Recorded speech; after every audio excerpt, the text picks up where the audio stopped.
آپ نے پاکستان کی اکانومی کے حوالے سے بتا دیا، بڑی بڑی ملکوں کی اکانومی کے حوالے سے بتا دیا.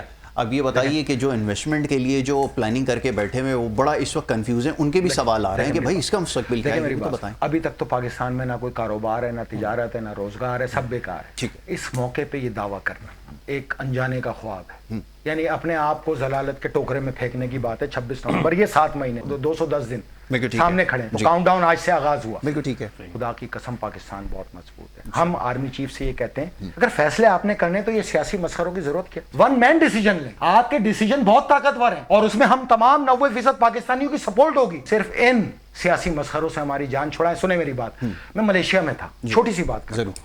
میں وہاں ایک پرنس کے ساتھ بیٹھا ہوا تھا. مجھ سے وہ کہتا ہے کہ تمہارا پرائم منسٹر آ رہا ہے. میں نے کیوں آ رہا ہے؟ کہتا پیسے مانگنے آ رہا ہے. میں نے تم دو گے اس کو پیسے؟ اس نے کمپیوٹر کھولا، top most corrupt politician of the world. اس نے تحریر کیا تو 4تھے نمبر پہ پیپلز پارٹی اور 5ویں پہ پی ایم ایل این تھی. اس نے مجھ سے کہا کیا تم کسی چور پہ پیسہ لگاؤ گے؟ میرا سوال ہی پیدا نہیں ہوتا تو کہہ رہے میں بے وقوف ہوں.